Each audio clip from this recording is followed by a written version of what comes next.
Hey, hello, MotoAmerica fans. This is Paul Carruthers. I'm the communications manager for MotoAmerica. Down below there, I've got my counterpart in off track with Carruthers and Bice, and that's Mr. Sean Bice, who's out in Ohio. I'm in Southern California, and this young lady to my maybe she's to your right if you're looking at me, or left, or whatever you're doing, but she's up there anyways on the top deck with me, and that's Kayla Yaakov. Now, Kayla, I've just watched what's our show? God, I'm stupid. Pressure to Rise. And the guy on there says Kayla Yaakov. Like, and I just say Yakov. So am I okay? No, but it's Right. Cove. It's Yaakov. Cove too. Yeah, it's Cove at the end. Well, at least I was only doing it I wrong for a don't few like to years. credit. I don't like to credit Greg White for too much. And Greg, I love you. I'm not kidding, but he actually pronounces her name perfectly. Doesn't he, Kayla? I mean, Yeah, Yaakov. That's what he says. it's always shocking for me to hear it from him because I've talked to him for a while and we kind of mess around with each other, but he says it very like strong, and I guess it gives it a good Well, the way I Yeah. look at it is my job is to spell it correctly. yeah. As long as I do that, then I'm okay. And believe me, you can ask Sean. I've got some names that I always mess up, even with spelling. So okay, so we've got Kayla here today. First of all, I want to let everybody know this is our 300th episode. So Sean and I have been doing this since October 19th, 2018. Kayla was an even younger lady at that point in time. So yeah, I want to thank all of our fans and everybody that have listened to us all that time. And there are some people that listen religiously to this show. I'm not sure why, but I thank them for doing it. But 300 is a long time. I mean, I don't know any motorcycle podcasts that have been around quite that long, or at least that have done that many. So congratulations to you, Sean, and thanks for all your help. And we'll see how You many too, more of Paul. the we'll see how many more of these we can get done. But today's kind of special. I'm glad it's the 300th, and I'm also glad we have Kayla with us. If you would have told me 300 episodes that we were going to be interviewing this young lady who was a young girl at that point in time, and be interviewing her as one of our top Moto America racers in Supersport, I would have just said no way.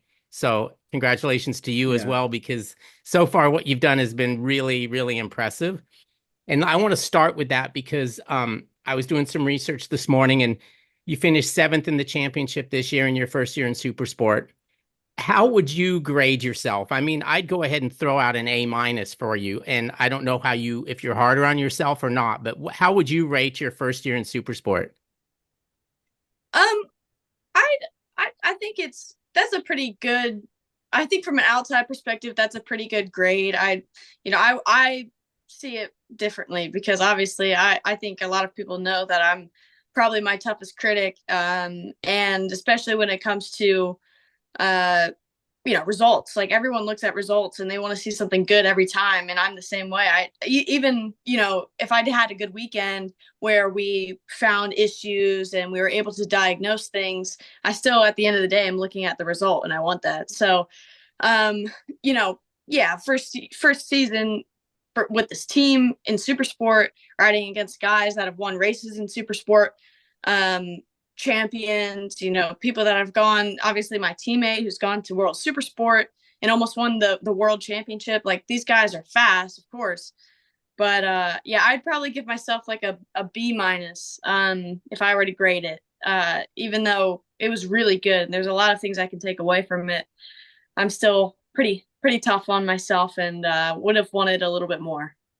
Now you've moved up, like, from Mini Cup, right? Mini Yeah. Cup, Junior Cup, Twins Cup, Super Sport. And if I missed any, well, I couldn't have. There's no others that you could have done. But in all those jump ups, what's the difficult part? Is it moving to a new motorcycle that's faster, bigger, heavier? Or is it the fact that you're taking on much stiffer competition? Or is it a combination? What's the hardest part about moving up in class?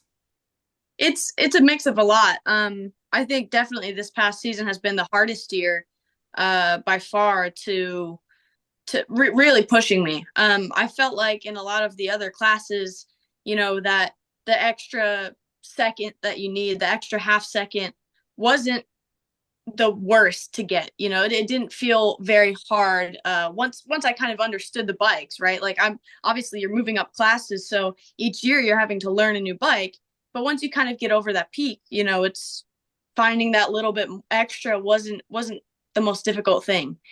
And yeah, now this past season, that was what was difficult, was finding that extra half second. And at some tracks, it was less than that, like Mid Ohio, or even, if we're looking back to like Laguna Seca or all of these places, the times are so close. So even finding that 0.2 of a second, that would put me, from P12 to P5, like, that was the most difficult, is just finding that little bit to just get there, and be in that fight. And I felt like once I was in the fight, I would be able to stay there. I was able to work with it for the most part if we didn't have any problems. But that was definitely the most difficult part about this year. But yeah, with moving up in the classes, yeah, you're obviously learning new bikes each time, but competition this year was on a different level. Yeah. Kayla, when we did when you did your appearance on the Today Show back, it seems like it doesn't seem like it was that long ago, but it was. One thing that I was impressed with you at Jennings was the fact that you were, at that time, I think you were beginning a season in Twins Cup, I believe, that year, but you were riding a super sport bike, Yep. and you were riding a bike that was obviously a level above what you were going to be racing in. So now you're riding racing a super sport bike. Have you been riding a leader bike, a super bike these days, just to kind of step up a little Yeah. more, or what's going Yeah. on? I mean, Ducati's been amazing. I've just absolutely loved and embraced the brand so much. And I go out to a lot of their DRE events, their ride events where we go out and coach, and just help all of the Ducati enthusiasts that come out. And yeah, whenever we go to those days, obviously J Root's setting these things up and getting us some extra bikes. So I try to play around on the V4 a lot. And whenever I'm not coaching, chase down some of the guys, because obviously, when we're out there, we have PJ that's out there as well, Corey, Ben Spees was at the other one, which he's obviously a big part of our team, Heron, Baz, like, all these guys are on big bikes. So when I see that, obviously as a competitor, I'm like, well, I want to go out and and try to push and see what I can do on this stock bike. But no, I think next season we're going to try to do a bit more on the big bike, and kind of get me a little bit more acclimated to this super sport, because obviously at the end of last year was the first time I touched the V2, and it's a lot different than the bikes I was riding before. I mean, the super sport bikes I had been riding at about my Twins Cup season, they were older model super sport bikes, pretty slow, not, they were tuned a little bit, I guess suspension wise, but not really tuned motor wise. So I was really underpowered and just, trying to learn. And I think this year it was like, okay, now we're actually focusing on the bike, and we have to really implement it and work with it. But yeah. Okay. You've moved up, as we've already talked about, and you haven't won a championship, but I think it's kind of cool, and I think it's going to work in your favor that it's not necessarily like have to stay somewhere to win a championship before you move up. It's like you have this progression and this plan to get to Superbike as quickly as you can, and almost championships be damned kind of a thing. Is that kind of how you've approached your career? Yeah, I mean, I think so. I think I've always looked at it as progression. And even when I was in Junior Cup, like, I was only 8 points off of the championship. And there were things during that season that I knew, well, I could have won the championship if I did this, blah, blah, blah. So I knew no matter what, I was in the title fight. And I had the skill to move up to the next class, and I wasn't scared to do it. And even, in Twins Cup, like, I knew, okay, I've been training on a super sport bike. We have to make this jump now, because if I want to get to where I want to be in the next 5 years, I need to make this jump now and get fast and get fast on those bikes. So, yeah, I mean, I think, yes, I agree. I think even in a class like Supersport, if I'm proving to be at the front and I'm proving to be kind of contending for a championship or a top three in a championship, I think that's good. But obviously I'm a competitor. I want to win a championship. I want to go out and try to win a Supersport championship at some point.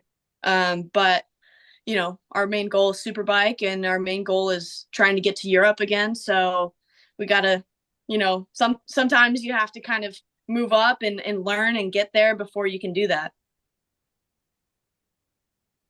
When I think about Ridge Motorsports Park, if I think about each round last year and I think, well, okay, what do I remember went on at those rounds? And when Ridge comes to mind for me, I think of course, the battle between PJ and Matthew Skoltz in Supersport, and the fact that what happened, it wasn't a turning point, but it was a pretty intense part.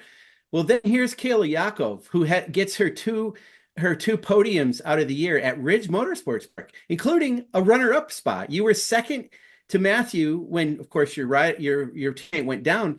What was it about Ridge and you getting on the podium twice there? Like, what was that all about?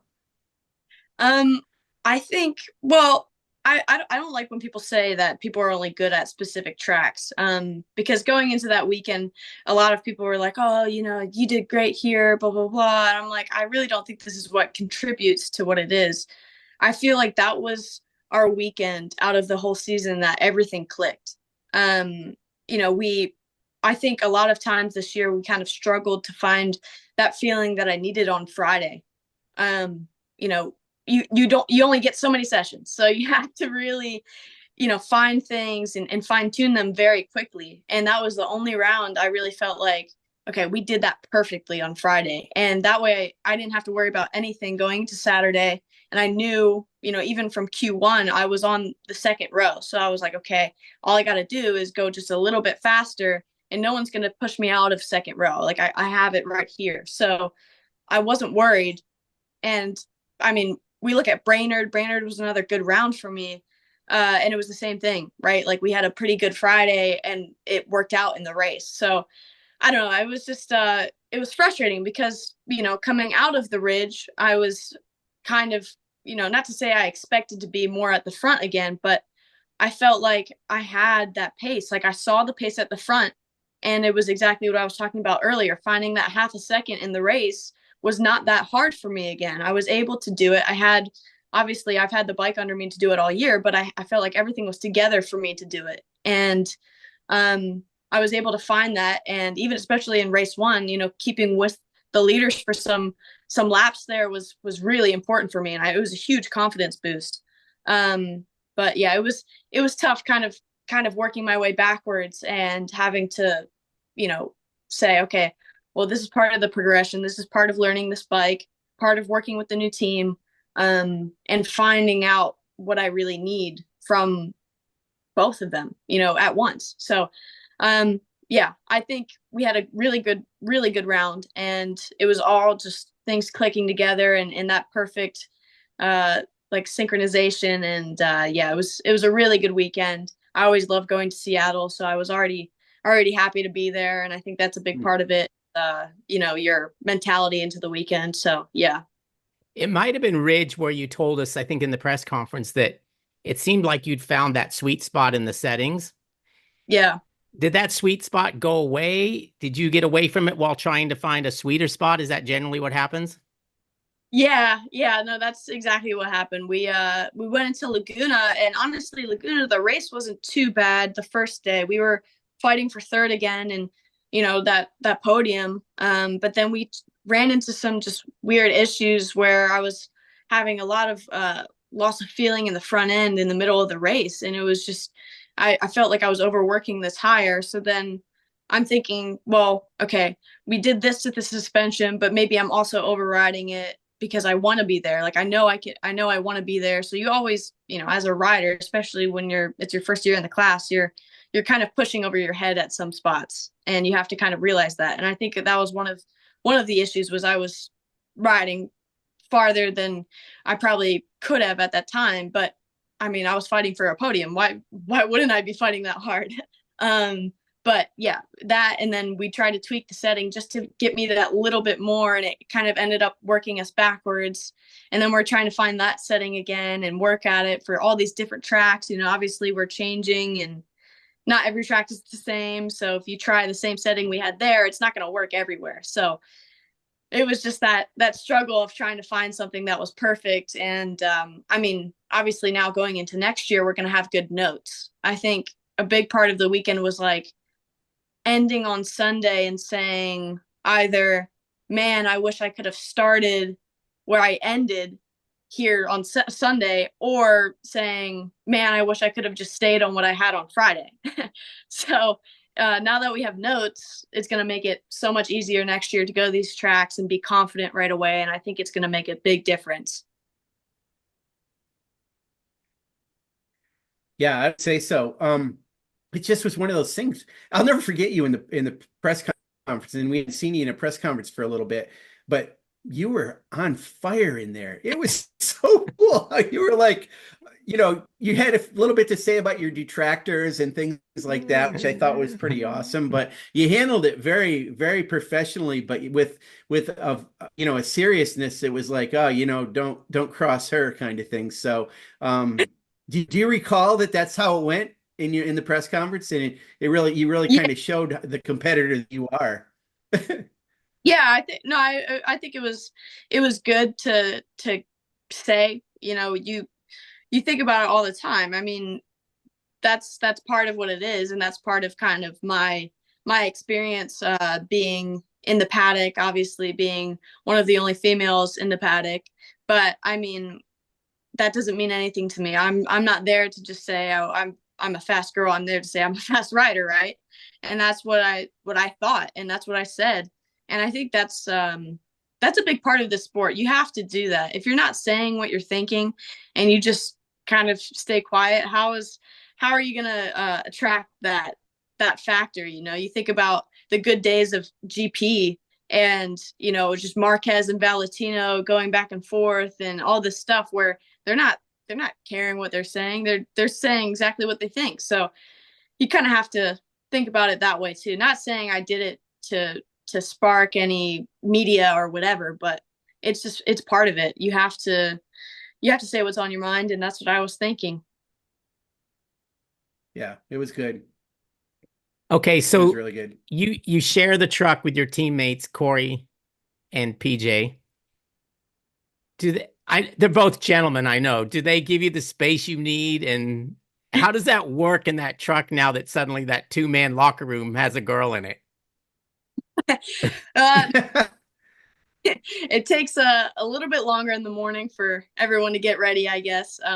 They talked about maybe getting like an outside little truck thing so that we can change in and have 2 separate changing rooms, which would make it a little bit easier, because I was kind of kicking our data guys out of the front cab to to get changed. But no, I enjoyed sharing the truck with them. I mean, they're 2 really, really good guys and always willing to help. So it was great. And I'm happy to be with them next year, because I think if it was a different situation, you know, it might not have been as simple as it was with them. And they were, super, super welcoming. And, you know, anything I needed, they were there. And then obviously, me being me, getting a little bit more privilege with the stuff, they were all super respectful about it. And yeah, it was all good. Okay, my last question is as far as that goes, but in any kind of roommate situation, whether it's marriage, boyfriend, girlfriend, whatever, partner, whatever, there's always a messy one and there's usually a clean one. In that little threesome, who's the messy one? Oh, that's probably me. That's probably me. Well, I'm kind of like on race weekend, I need everything to be like exactly where I had it. So if I like take a bunch of knee sliders off, or I like have to change my shields or anything, it's just in front of me. So I need it in front of me so I see it. And so usually that takes up a good bit of the counter sometimes. Or, you know, if I have some sheets from the weekend, I always keep them there. Like I need to have them there. So my side gets a little bit messy. But it depends on the weekend. There's some weekends where there's like Corey's helmet bag that's just like in the middle, and I'm like, I don't know which one of these this is because they both wear the same helmet. But no, it's all good. But hopefully next year I'm a little bit better about that, and can keep my space a little bit more tidy and focused. That's funny. I want to talk to you. We know about the situation with Ben and that team, and obviously, well, we've talked about Graham Rahal. We've had Ben on. We've talked to him. We know him pretty well now, and I think I am comfortable in saying this about Ben because he said it about himself. He's a little bit weird. He's a weird guy. I mean, I am too. No, he'll tell you that I'm kind of a weird guy. He doesn't always feel the most comfortable around people sometimes, but yet I think of him almost like a little bit, especially with you, as a rider whisperer. I see him talk to you close up next to you. I don't know if he says a lot or if he says a real lot to you. What's that dynamic like? And he obviously really is trying to help you. I mean, you can see it. Yeah. No, I mean, even just him being there is a huge confidence boost for me. But I think I don't really realize it now how big it is to have him in my corner, and really helping me. I always just kind of see him as a really good mentor that just tells me a couple of sentences of advice before I go out, and then I just think about those really, those probably 3 sentences the entire session, right? So even if it's short and sweet, I'm thinking about it the whole time. And if it's not, and if he's telling me this long thing of, okay, this is exactly what you need to do here, blah, blah, blah, it's the same thing. I just think about it and I go. But no, he's pretty funny. Yeah, he's he will either be like super, super talkative, or it'll be like, go, but, and I'm like, all right, let's go do it. But no, he's huge inspiration to me, and I love when he's at the track and he's there with his daughters and everything. It's really cool, and he's gonna hopefully be on the bikes with us this off season, pushing us around. So I'm looking forward to that whenever I get riding again. Yeah, that's really good. Yeah, it's funny because I know that one of his jobs that he does, tell me if I'm wrong about this. You pointed this out earlier, and I've written about this, some of my stories about you. There's no one tougher on you than yourself. You're your toughest critic all the time. And I think some of what he does do with you is, doesn't he kind of encourage you and say, listen, don't get down about this, or, you're doing great. I mean, does he actually build you up a little because you're so hard on yourself? Yeah, for sure. There's definitely been some weekends, like even MotoAmerica or Mid Ohio, where we've had either, weird things happen, or we've made the wrong decision, or I just didn't have the best race, something like that. And I can't think about anything but the fact that it was a bad race.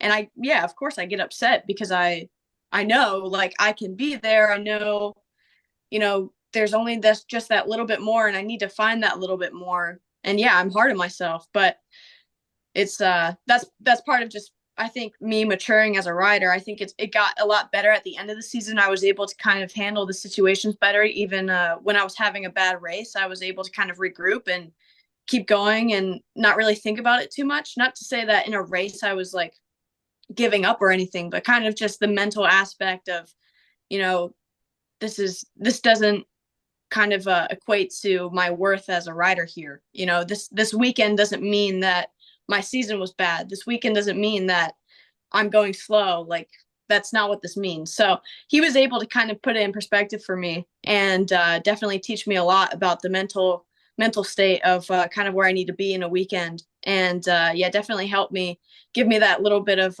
motivation, and that, I guess, like, acknowledgement that, look, this is part of it. This is not the end of the world. You can't sit here and think it's the end of the world, because you're going to have probably another 200 races just like this one. So you got to keep going and look for the next little bit so that we can make that step and keep learning and not have to do this again. Okay, so we're going back to Daytona for the Daytona 200. And last year, that was your first race, the team's first race. And for the want of a better word, it was fairly horrible. And I know everybody expected more, but then on the other hand, it's like, why should we have expected more? It's this team's first time, but you just expect more based on the people that were involved. How big of a deal would that be for you to win the Daytona 200? Oh my gosh, that would be insane. I think that would almost be as much as like a full championship to me, honestly. Like that entire race, I've watched it since I was little, and the whole just I don't know. I feel like Daytona is like a really special place, and obviously, yeah, you get a Rolex, you get the big trophy, and this past season we had a lot of media there, and it was pretty crazy. Not only just for the team, but being that I was in the 200 for the first time and just trying, yeah, just it was everything. It was insane. So if we can, obviously it's the start of a season too. So if you start the season off with a Daytona 200 win, I mean, everyone's looking at you to go out and be at the front at all the races. So I know we're focused hard for this year. There's things in the works with Graham and trying to get the bikes absolutely perfect for the first race. And,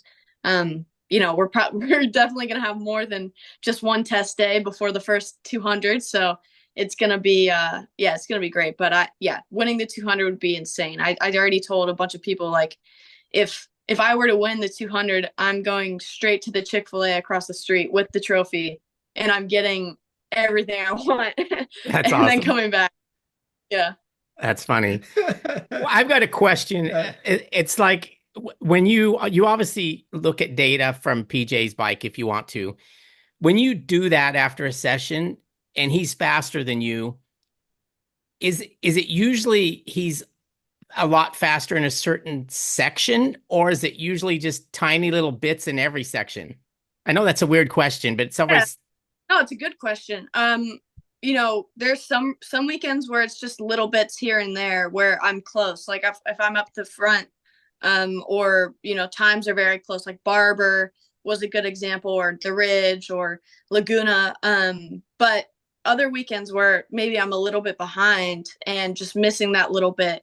A lot of times it's usually I'm braking too late. I'm leaving it too late, and I'm not slowing down enough for the corner, which sacrifices my exit speed. So that's a big part of riding little bikes, right? Like you do everything to get into the corner. Obviously you worry about your exit speed, but you have a lot of roll speed. And especially with this Ducati compared to the other bikes, you can't really carry that same roll speed. You really have to stop the bike. Which is hard because, you go to some tracks like Mid-Ohio where you don't really have those corners. You're not stopping. So I'm thinking, well, I got to carry all this roll speed, but he's still slowing down more than I am in the corner. So it's like, okay, I really have to work on this. But yeah, that's definitely the biggest thing this year was like finding exactly when and where to slow down enough and really get back, because there were even points where I started to slow down a lot, and I was even getting on the gas too early now. So then I'm doing the opposite. So that was the biggest thing is definitely pushing the corner too hard, and rushing it. One of the things about you, Kayla, that I think some people know, and I think I'm aware of it.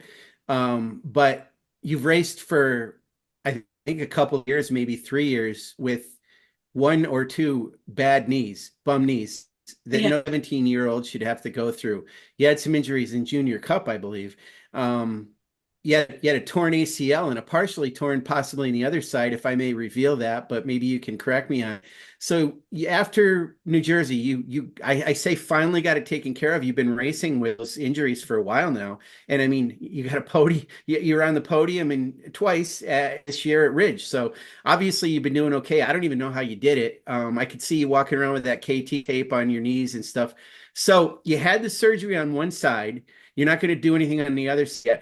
I was telling Paul about this. I didn't know that ligament, when it tears, it doesn't repair itself over time. you have to take care of it at some point, and you did. So can you tell us about what you had done and what the prognosis is for moving forward with that?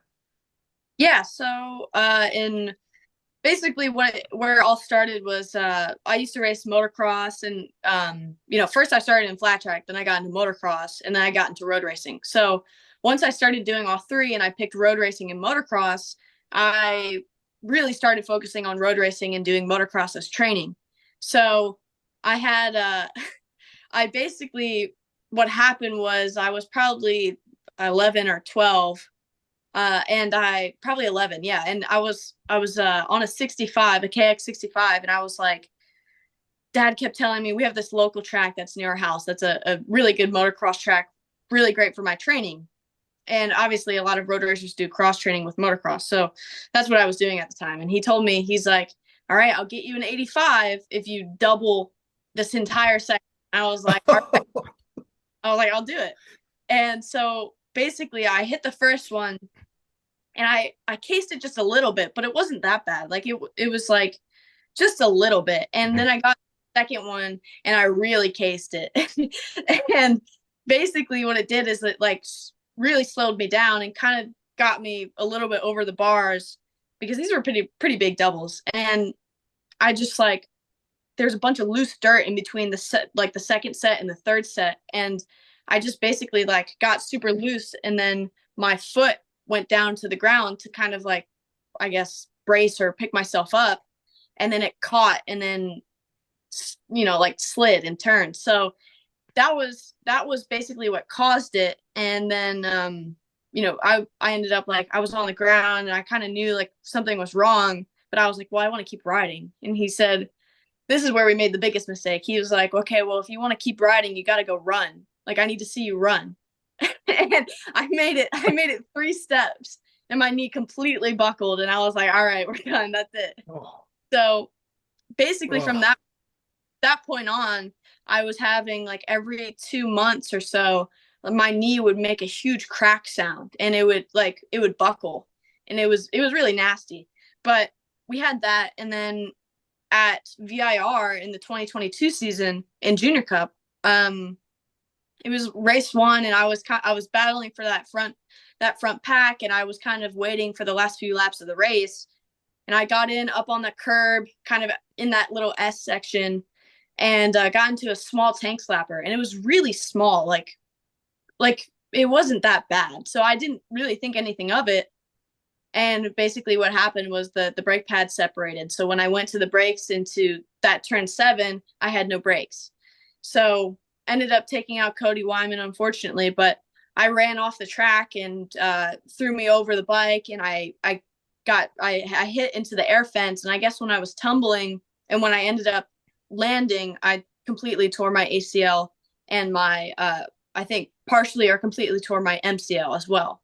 And a big thanks to the Road Racing World Action Fund, because without that air fence, I don't know where I would have been and what condition I would have been in. But anyways, yeah, I completely tore my ACL and MCL, and it was really bad. And basically, I was riding for Altus at that point. So George Nassani put me in his motorhome at the time, and I just sat there all night with ice on it, and it was huge in the morning. And I was like, well, I'm in the championship, I gotta ride. And they were like, I don't think you should ride. But I was probably a little stupid and went out and rode, and I got 4th, but I rode the entire season like that. The MCL luckily fortunately heals. So that was able to heal up. And then at that point, I only had the ACL that was completely torn, but I didn't have any problem with it. Like, it wasn't popping like it did before, and I still had good strength. I was just very cautious with it, and I wasn't able to do the training that I wanted to. I would go out and do, flat track with all the guys and whatever. And I couldn't go left. I would only go right. So, I didn't want to mess it up. So now I have the surgery. I completely reconstructed my ACL, and there was no other ligament damage, which I'm super fortunate about. My surgeon, Dr. Musal, was amazing. And yeah, it was great. The surgery was great. We repaired that, had a small stitch in my meniscus to just correct it, but no tearage or anything in that. And yeah, it's gone really well. Like I've been doing PT from my second day, been progressing very, very fast, which I'm super fortunate about. And I mean, we're putting everything we can into it. Every day I'm out doing PT. And if I'm, even if it's not the weekends, I'm doing PT at my house, and I'm doing aqua therapy to help with it as well. And some other things that have just made it so much nicer. And yeah, but that's how it's going. And yeah, I mean, what's, oh, sorry. I was just asking you the other, what was I going to say? Where did they get the ligament from? Yeah, so basically they grafted it from my quad tendon. So that's what we took it from. And yeah, I mean, I have basically, you're not super squeamish. My knee, I had my quad, and then there's the incision on the side that we did for smokes. But I don't know how much you can see. That's swollen. It's swollen, isn't it? A little bit, but not bad, honestly. Wow. Oh, I've got a question. Okay. That day at the motocross track, was that the last day you listened to your dad? Yeah. Go ahead, Sean. So Kayla, so I guess what she said. Sorry about that. Kayla, your other leg. Yeah. Did you injure that too? Yeah, so I did. I basically 2 days before Daytona in 2023, I was testing the twin, and basically, we were at Roebling, and just it was so weird. It was such an odd crash. Like it went away from me so soon. I tucked the front, but it was just so odd, and I was kind of struggling with chatter all day. It was the first time on that bike, because we did testing all kind of off season at Button Willow, and I felt super confident. Like we were really making strides, and I had zero chatter at all. And basically we went to Roebling, and I started getting this really intense chatter, and I was like, I don't know where this is coming from. Like it was bad enough to where I was leaving like black marks from my front tire. And I mean, we were working at it all day, and it was kind of one of the last sessions of the morning, or kind of the first session of the afternoon. And so the track temp was pretty hot, and it wasn't like there were all these weird conditions. It was just, I don't know, it was just odd. So I came in, tucked the front, and the initial impact wasn't too bad. I think I might have kind of tweaked my knee in the initial impact, but it wasn't bad enough to like have any tear or anything. But then we hit basically they have sand and kind of grass as their their runoff. And as soon as I hit that, the bike came in behind me and flipped and landed on my legs. And that's what tore my ACL and my MCL again, unfortunately, on that leg. And then luckily my left knee was fine, but my right knee, was not good. So really unfortunate. Yeah. And the plan to take care of that at some point is what? Well, so we got newer MRIs, and it was a partial tear of the ACL. So it wasn't a complete tear, which is really good news. And I have no stability problems with my right knee. I feel like it's pretty close to 100%. I'd say it's probably like at a 90%. I don't think there's really much that I can't do with my right leg. So it all kind of depends. If I start to struggle with stability, and if I can't train, like again, it's the same thing. If I can't train the way I want to, and it starts to cause problems, or if I have another crash and it completely damages it, then we obviously have to get work done. But until that point right now where it's at, there's really no need to. And we just have to play it how it is and keep going. Yeah, I get that. I want to ask you, Kayla, about your picture on the other with the Barney Spark racing team in Marco. I think it's Benabao. I don't know how you pronounce his last name, but he thinks a lot of you. Okay, and he thinks a lot of you. I know you weren't. Okay. And I know you weren't super happy with that weekend. I know that. And I'm not asking you to make up excuses, but I did talk a little bit with your dad that weekend. And without revealing a whole lot, I do want to say, if you are comfortable in talking about it, they used a different kind of suspension that I'd never even heard of before. And it seemed like it might have had some effect on you. So tell us about that weekend and if how much you can say about how different that bike is. And listen, if anybody says that those are just excuses, well, I'm bringing it up because, I observed issues there and I want you to come out with it. So thank you. Well, I mean, the Barney team was absolutely amazing, and I'm so thankful for that experience. Thank you to Paolo Tabati for setting that whole thing up, and the entire Barney team, Marco and his entire family, Davide, who's helped our team out a lot too as well. Yeah, it was a tough weekend. You go to Mugello. Mugello's a very one line track, and it's super flowing. So that's another track, like, again, kind of that Mid Ohio thing where even if I rush into the corner, I just destroyed my entire section. So I'm, still learning these bigger bikes, and that track is huge and it's fast and super flowing.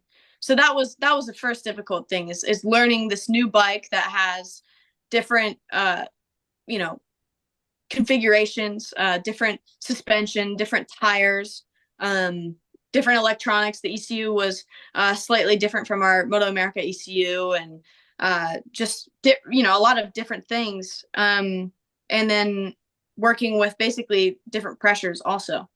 It was definitely very difficult. I think, again, that was one of those weekends where if we started where we ended, I think we would have been in really good shape. But I think the biggest thing out of everything was I really needed to ride those tires and add that pressure that they were running, because although they're Dunlop tires that we were using, they're in CIV, they're Moto 2 tires basically. So they're very, they're stiff, but they're like endurance kind of tires, and there was only one tire, so we didn't have a selection, and they run them at very different pressures from what we run here in America. So that was a really big change. And especially being a rider that needs a lot of feel, I wasn't getting any feel from the tire. And we'd work at the suspension. We used YSS suspension, which is different from what we use here in the US. We use Öhlins here, and also a different linkage in the rear shock. So it was like throwing the geometry off completely from what I knew in America. And yeah, it was definitely like a huge change, just trying to adapt to that and adapt to the tires. Because I remember even in the race, like, I'd have huge moments of the front of just it completely tucking, and I was saving it on my elbow a lot. But no, it was great. Like, the talent and the level there is very high. And although it wasn't the position I would have wanted to end in, we made a lot of really good impressions. I mean, my starts were amazing. I would go from, like, I think I qualified 36th, and I was up to probably, I think, 18th at some point, because I was just fighting for that, fighting to the front. But it was kind of like once we got to the middle of the race and I felt like maybe the pressures were rising a lot, I would start to fall back a little bit. And obviously these guys have been riding at this track forever. And with the CIV championship also, they go to a lot of the tracks multiple times in 1 year. So yeah, those guys had already to that track and had data from that track before. But with all that being said, like, my time to my teammate was identical or maybe faster. I can't quite remember. So I was right with my teammate on Barney in lap times. And when we were, in the morning warm-up session, when I finally felt things starting to get better, I was only about 1.5 from first position. So that is not a very big gap. And considering those guys at the front are, contending for World Supersport points and maybe even race wins in World Supersport, I mean, these guys are fast. So it was it sucked because I don't like the result. I don't like looking at the result, but I have to take it like we were not that far off in the end, and we have to work with that. And hopefully next year, if I can keep progressing, I want to be, my goal would be to be within a half a second of that group, and try to be fighting for that kind of at least that top 10 in a category such as CIV, where it's super important and super fast. So we gotta keep working.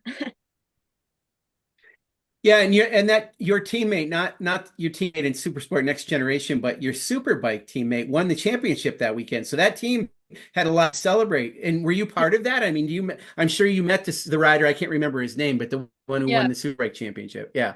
Yeah, Michele Piro.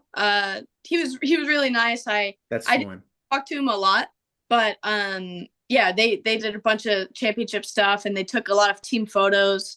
And they included me in some of their team photos, which was really, really neat to be a part of. And yeah, I mean, I was really happy for the team because we went to their workshop a couple of days before the race weekend, and it was so cool to see like they're run out of a workshop. They're not a big team part of this huge factory. It's all super family oriented. All the guys that are working at the workshop are the people that are working at the actual races, and they do both the CIV and the World Superbike stuff. So it's really cool to see, and I was super stoked for them. I mean, they really deserve all the success that they've had in World Supersport and World Superbike. So I was really happy to be a part of that team for that weekend, and thankful for everyone that made that happen. Very good. Yeah, and one more quick thing on that, Paul. I wanted to mention, I was going to talk about this person, but it kind of works out really well. So somebody went over there with you, as well as your dad, who Paul gets sick of this when we talk about a rider or somebody in the pack, and I go, "Oh, I love that guy." I say that about everybody, but I really, really, really like Michael Oden a lot. And he went over with you, and I talked to him afterwards about what he faced over there, and he learned a lot. He's worked with so many different riders, from Chaz Davies to, obviously, Jeff May. I mean, he's done a lot with Jeff May. You had him this year as your crew chief, I believe. And, he's an amazing guy. I mean, I love the guy. What do you think? Oh yeah, he's awesome. He's a really good guy. I'm super fortunate to have him in my corner. I think that was a big part of the conversation, was just I knew that if he was there with me, that I'd have a lot of confidence, and I knew that we could make the decisions to kind of get me closer to the front. And we were able to do that. I mean, he loves music. He's super into like hardcore, metal and rock and stuff like that. So we obviously connect on that level too. And yeah, I mean, if we're having a bad weekend, I can see it in him too. And he really helps kind of even my mental state too. He's just a really good guy. And to have him there was a huge boost for me. And even we had Mickey from our team as well. And he basically worked on our bike. And then Richie Alexander came because he was doing some stuff in Italy. He happened to be doing stuff in Italy that weekend, so he came to support for one or two of the days there, and just talk to the team and everything. So it was great to be there, and to have everyone involved. I felt really supported by all of them. I think that's got to be it, Sean. One more quick one, Paul. Okay. Sure. One more quick one. Well, I had a couple quick ones, but let me just see if I can. I want to ask you about this, Kayla, and this relates to, okay, we have the Talent Cup coming up, and you're an instructor now. You're instructing, and you're still only 17 years old, and you take a kid like Alessandro Di Mario, who I also think a lot of. Well, I love that guy too. What can I say? But he's 15. A lot of these riders are already beyond doing Talent Cup. Talent Cup is not even something, that's like taking a few steps back. And I thought about the same thing with that women's championship that was won by Carrasco. Yep. Yeah, Anna Carrasco or Anna Carrasco, who I really like. Well, I love that lady too. But I know it's a different brand. It was a single brand. It was a spec brand, all that. You're not racing for that brand anymore. You could have competed in that thing, and you might have won that thing. I mean, did it even occur to you at all that, wow, I wish I could do that too? In some aspects, maybe, but I was so focused on, like, I heard it a lot. Like, every single race weekend I would hear, oh, I wish you were racing in the Women's Cup at every single race weekend. And I don't know. I think not to say that series is bad. Like, literally Anna Carrasco, right, Maria Herrera, like, they're two of the fastest females ever. And, I've had the privilege of meeting both of them, and really, really solid people. But I think I think they're both going to end up leaving that series at some point and going further. And I think that's what they know, is they went there to prove that, there is talent in women, and there are girls that can be really fast. But I don't think that's where they want to end up. Like, I could for sure see Anna moving up a class or going back to World Supersport, and see Maria staying in Moto E and doing all of these things. But for me, right, like you said, that's kind of a step backwards. Like, I'm looking at my progression, right, and how that would be good for me from a media standpoint and from maybe a results standpoint. That's not what I need. I need to be on a big bike. I need to be riding fast on a bigger bike and try to be on a Superbike in the next few years. And if I stay on a little bike for another year or two, that's a year or two I'm missing of, progressing. So, I think, yeah, the level was really high, and I'm going to say it right now. Like, I don't know if I would have won a championship or even a race in that cup. Right.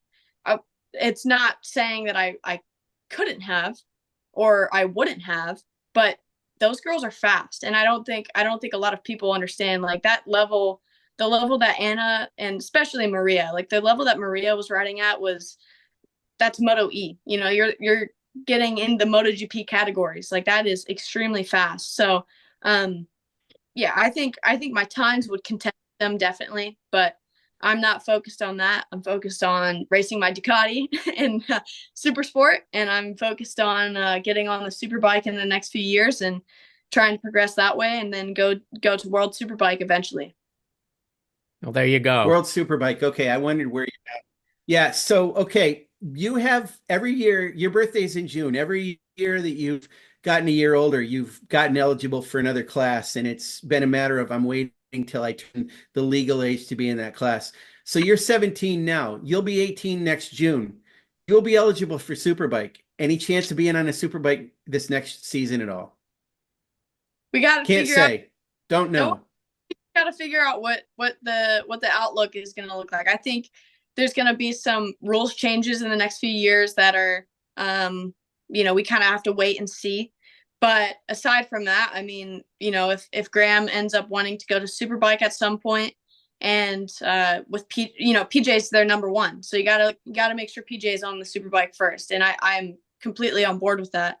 But if they have a spare bike ready to go at maybe the end of the season, and I've been riding my bigger bikes, maybe we could see something. But I'm super focused on Supersport, and I want to do as well as I can in that class. I think there are a lot of kids this year in the class that we're trying to prove something, and I think I'm one of them. I want to prove something again, and I want to keep going. So, if the opportunity comes, we'll see what happens. Okay, that sounds really good. All right, Paul, I was going to ask her about her dad a little bit, but I think she needs to get her schoolwork done. We feel it. I know. Well, Kayla, your dad was like, has always been there for you. I can't help myself, especially this, because you talked about when he's been involved in obviously he's your dad. He's been with you since you were born, but he's been involved in your career from the beginning, and has always been there for you and helped provide everything to you. This past year was interesting. He's on the team, And he's been embedded in other teams before, but he was embedded in the Rahal Ducati Moto team. I saw him every race weekend. Usually when I saw him, he was working on your tires or something. What was his role in the team, and will it always be that way with him with your career? I don't think it'll always be that way. I think it's something good for him to do because he has to be doing something in the weekend, or he thinks too much, and it's a bad thing when he's thinking too hard. He starts to get too nervous and starts to, he gets nervous, and that makes him just think about a lot of the different things. So no, it was good for him to be on the team. He helped our team out a lot. He did tires. He was balancing tires the entire time for all of us, not just my bike, but for all of us. And obviously he's running to Dunlop every second and whatever, but no, I think it gave him something to focus on. And he's still involved without being directly with me, even though when I come home or in the motorhome after the session, he's like always asking me how the bike felt, and still doing the same things we would do when I ride with him at track days, or like I used to when we were on the junior cup bikes and things. But I think he's gonna start to chill out a little bit, maybe, and kind of just be able to watch at some point. But I think for right now, this is a good position for him. Obviously, if that role gets filled, then he's there to watch. He just, that's how it is, and I think he'd be happy with that. But no, he plays a big part in it. And even in New Jersey, like when I was struggling a little bit to find feeling, or whether it was in the dry or in the wet, because that weekend was just so weird, he was able to even help out with some of our settings. So that was definitely an asset there. But we'll see what happens. I think he'll start to just become a spectator at some point, but right now he's trying to stay busy. That's good. That's good. I'm glad you talked about him, because I didn't want to leave it with he caused you to blow out your knee when you were 11 years old or something. It's like, it's more than that. So anyway, I'm good, Paul. That's what I needed to accomplish. So all right, Kayla, as always, it was a pleasure speaking with you. You're wise beyond your years, and it's always a pleasure. So good luck with your schoolwork and your exams. That's also important. You need something to fall back on when you're a 50-year-old lady and you want to do something else. So good luck with that. And Sean, say goodbye and we'll be out of here. All right. Goodbye. Happy 300 to all of us. Yes. Thank you. Thank you. See ya. Bye. Bye.